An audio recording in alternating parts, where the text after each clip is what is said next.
우리가 하나님 말씀을 받을 때 그 말씀이 우리에게 복음으로 들려져야 됩니다. 너무나 당연한 것처럼 느껴지지만 실제로 하나님 말씀을 받을 때 그것을 복음으로 듣는 사람이 생각보다 많지는 않습니다. 그게 우리가 우리만 복음이다, 우리만 잘났다라는 것이 아니라 우리가 세상에 많은 그 기존 교회라고 칭하는 그 교회들을 봤을 때 우리가 보는 시각은 어떤 것이죠? 복음이 없다라고 할 수는 없겠죠. 다 모두 하나님이 세우신 교회가 맞습니다. 그런데 우리가 그들을 바라봤을 때 그들을 비판하려고 하는 것이 아니라 어쩌면 우리의 과거의 모습이기도 하기 때문에 안타까운 마음에 하는 말을 하진 않지만 우리의 그들을 바라보는 시각이 어떠하냐? 복음이 희미하다라고 말하고 있죠. 그죠? 우리가 과거에 그랬었고 정말 많은 사람들이 그랬습니다. 교회는 다니는데 말씀은 듣고 있는데 예배는 드리는데 복음을 잘 몰라요. 근데 이게 지금 한국 교회 세상에 있는 전 세계 교회의 문제가 아니라 성경에 있는 내용을 보면 거의 대부분 다 그렇습니다. 멀쩡히 예배 드려요. 평생 예배 드렸고 말씀을 아예 다 알아요. 누구입니까? 바울입니다. 근데 복음을 몰라요. 그래서 뭐 하고 있냐? 예수 믿는 사람들을 잡으러 다니고 있었다니까요. 그럼 바울만 그랬냐? 거의 대부분의 사람들의 모습이 다 그러하다라는 것이죠. 거의 99.9%의 사람들이 하나님 말씀은 듣는데 복음으로 받지를 못합니다. 그러면 우리들의 모습은 어떻습니까? 우리는 하나님 말씀 받을 때 우리가 하나님 말씀 받는 것은 주로 강단 말씀이죠. 하나님 말씀 받을 때 우리가 복음으로 받고 있습니까? 그러면 말씀을 복음으로 받는다라는 것은 또 무엇입니까? 복음은 무엇이냐? 하나님이 모든 인간의 문제를 해결하셨다? 물론 맞지만 하나님이 내 문제를 해결하신 거예요. 그 문제가 무엇이냐? 사탄에게 속아서 하나님을 떠난 죄인이 된 것입니다. 그렇죠? 그 죄 문제. 그래서 저는 멸망받아서 이미 멸망받았고 저는 하나님 떠난 사람이었죠. 다 그랬습니다. 아담의 후손 모두가 다 그랬습니다. 그런데 하나님께서 그 나를 구원하시기 위해서 예수님을 그리스도로 보내주셨습니다. 우리는 모든 말씀에서 강단 말씀에서 하나님의 복음을 발견할 수 있어야 돼요. 그죠? 그게 아니고서는 말씀 들을 바에야 그냥 되게 훌륭한 많은 강연자들이나 뭐 세상에 좋은 그런 책들이 있고 막 그런 것들이 있는데 그런 거 읽는 게 훨씬 나아요. 하나님 말씀에서 복음을 발견하지 못한다라면은 말씀의 가치가 현격하게 떨어져서 그래서 대부분의 성도들이 교회 가서 뭐 하고 있냐? 졸고 있어요. 말씀은 듣고 있는데 말씀 다 듣고 나서 도대체 무슨 말씀을 하시는지 잘 모르고 있다라는 거예요. 왜 그러냐? 지식이 딸리냐? 수준이 없냐? 아니, 말씀에서 복음을 발견하지 못하는 것입니다. 이 말씀 가지고 주일날 말씀에서 복음을 발견하고 월요일날 또 하나님 말씀에서 강단 말씀에서 복음을 발견하고 복음을 발견한 내가 일을 하고 복음을 발견한 내가 누구를 만나고 복음을 발견한 내가 문제를 만나는 것입니다. 근데 문제도 만나기도 하고 일도 하고 있고 누구도 만나기도 하는데 뭐가 안 되냐? 내가 날마다 하나님 말씀에서 복음을 발견하지 못하고 있는 것. 이거는 우리에게만 해당되는 것이 아니라 성경의 많은 렘넌트들에게서도 그런 모습들을 봅니다.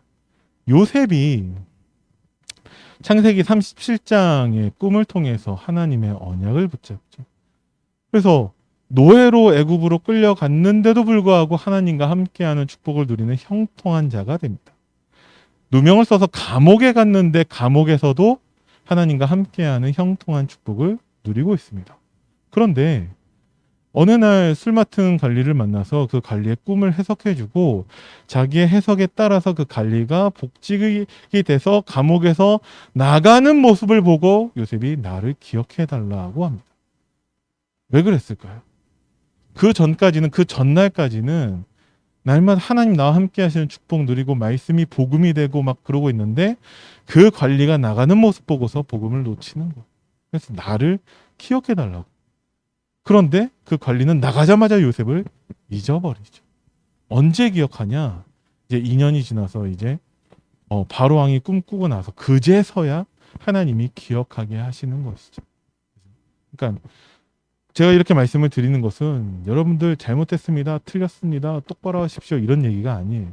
저도 마찬가지고 하나님 말씀에서 우리가 복음을 발견하지 못한다라면은 우리는 세상에서 제일 불쌍한 사람이 될 것입니다.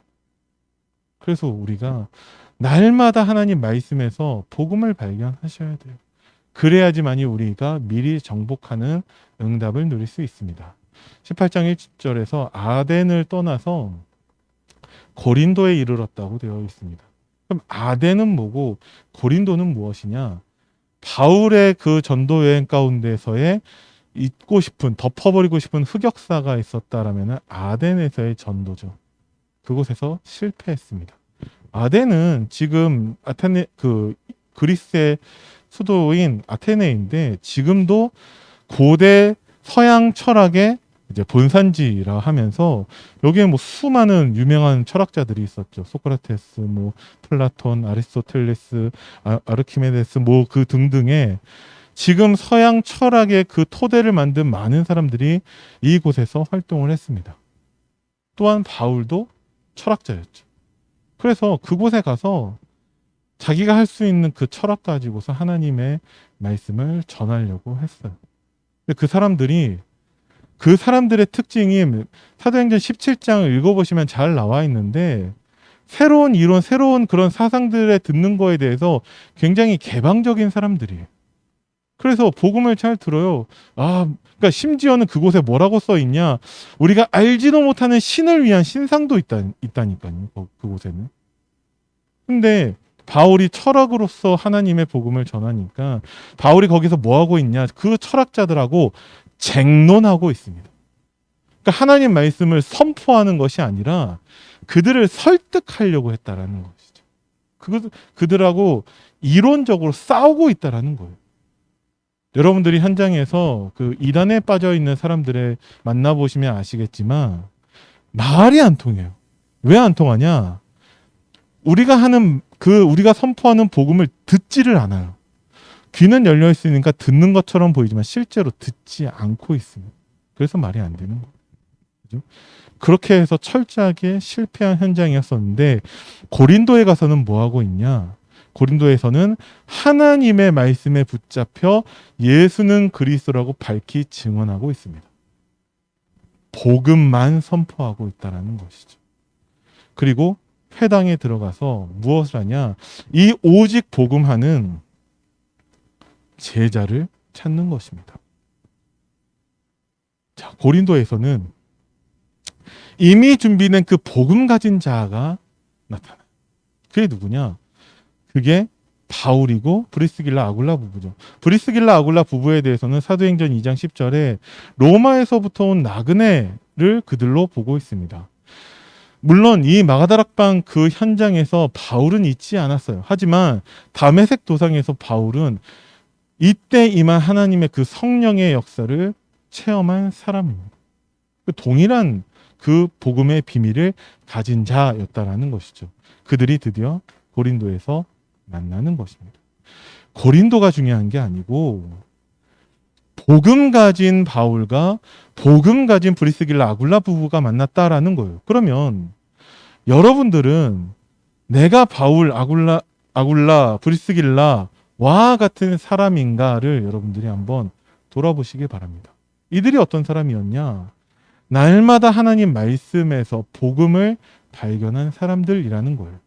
그러면 무엇이든지 간에 보는 눈이 달라져요. 그러면 문제를 만났을 때 그것에 대한 내 생각과 해석과 판단이 달라집니다. 우리가 세상 사람들하고는 달라야 한다는 것이죠. 그래서 이들이 만나게 되었는데 날마다 하나님 말씀에서 복음을 발견하는 사람들이 만났다라는 것입니다. 생업이 같으므로 그들이 뭐 천막 만드는 것을 함께 했다는 게 중요한 게 아니라 천막 만드는 걸 함께 하지 않고 그들이 뭐 비단을 팔았다라면 뭐 달라질까요? 천막을 만들었는데 생업이 같음으로 이들이 함께 살면서 그들이 뭐 했냐? 한 방향으로, 같은 방향으로 그들이 회당에 들어가서 하나님이 예비하신 제자를 찾았다라는 것입니다. 어느 정도로 찾았냐? 10절과 11절 보시면 아시겠지만 1년 6개월 동안에 그들이 그 회당에서 들어가서 그 제자 찾는 일을 지속합니다. 왜 그러냐? 10절 말씀에 이 성 중에 내 백성이 많다고 하나님 말씀하셨거든요. 그죠? 그러니까 이들이 회당에 들어가서 한 방향으로 이 생업을 통해서 그 천막 만드는 것을 통해서 하나님이 축복하실 수밖에 없어요. 왜? 이 오직 복음하는 이 고린도 지역을 살릴 수 있는 그 제자 찾는데 모든 것을 올인한 사람들이라는 것입니다.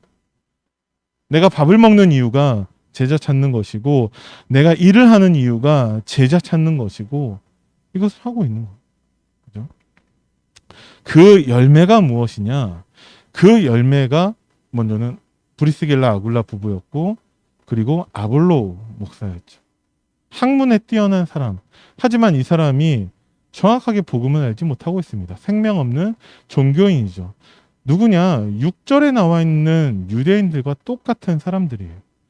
5절 말씀에 바울이 하나님의 말씀에 붙잡혀서 유대인에게 예수는 그리스도라고 밝히 증언했는데 6절에 뭐라 되어 있죠? 그들이 대적하여 비방하거늘 이라 되어 있습니다. 그래서 바울이 이제 먼지 털들이 툭 털고 너희 피가 너희 머리로 돌아갈지니라 하지만 나는 깨끗하니라 하고서 이제 이후로 내가 이방인들에게 가리라 라고 얘기하고 있습니다. 왜? 유대인들이라고 해서 무조건 다 복음을 깨닫는 게 아니에요. 그죠? 유대인이지만 말씀을 알고 있지만 복음을 모르는 사람들이 너무나 많이 있습니다. 우리의 모습이 이 아볼로나 이 유대인과 같으면 안 된다라는 것이죠. 교회 다닌다고 해서 다락방 교회 다닌다고 해서 예배 드린다고 해서 말씀 듣고 있다 해서 우리가 복음을 깨닫는 게 아니에요. 날마다 말씀에서 하나님의 복음을 우리는 발견하고 누리고 전달해야 됩니다.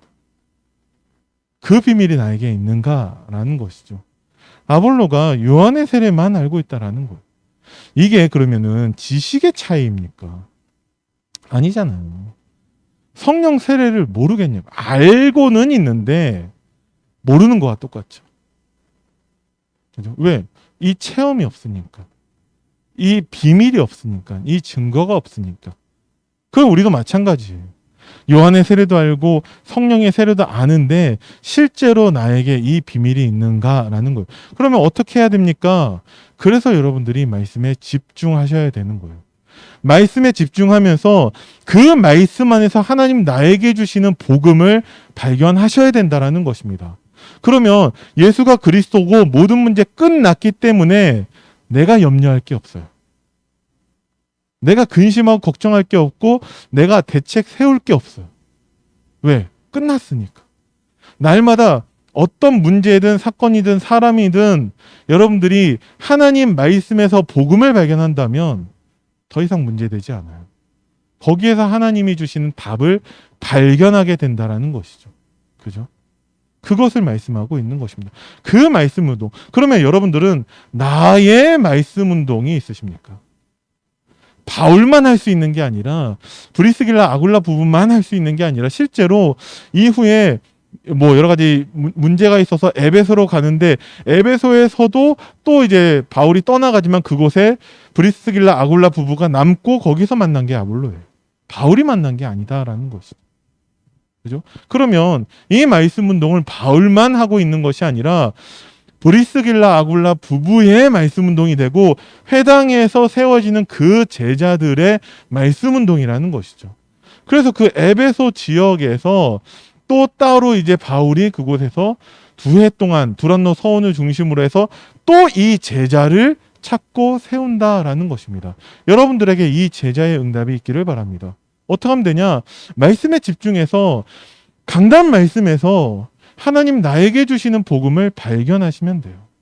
그러면 어떤 응답이 우리에게 오냐? 증인이 되리라. 이 응답이 우리에게 오는 거예요. 그러면 오늘의 전도의 그 응답이 오는 것입니다. 그러면 여러분들이 있는 그 전도 현장, 내가 있는 모든 현장이 전도 현장이 될 수 있다라는 거예요. 그러면 나의 가정 속에서 정말 하나님이 예비하신 제자가 누구이고, 나의 가정 속에서 하나님의 복음을 들을 전도 대상자가 누구이고, 그게 명단이 나와야겠죠. 내 업을 통해서 어떻게 하면은 정말 하나님의 이 제자 찾는 일에 말씀 운동에 쓰임 받을 수 있을까? 브리스길라 아굴라 부부가 바울과 함께 그 천막을 만드는 생업을 통해서 무엇을 했냐? 본격적인 회당 운동을 한 거예요. 1년 6개월 동안에 바울이 올인할 수 있도록 브리스길라 아굴라 부부가 그것을 전적으로 지원하는 동역자의 역할을 했었고, 하나님이 이 생업을 축복하실 수밖에 없는 것이죠. 그죠? 그래서 내가 있는 지역에서 내가 할 수 있는 말씀 운동은 과연 무엇이냐? 목사님이 하셔야 하지 않냐? 목사님 하시겠죠.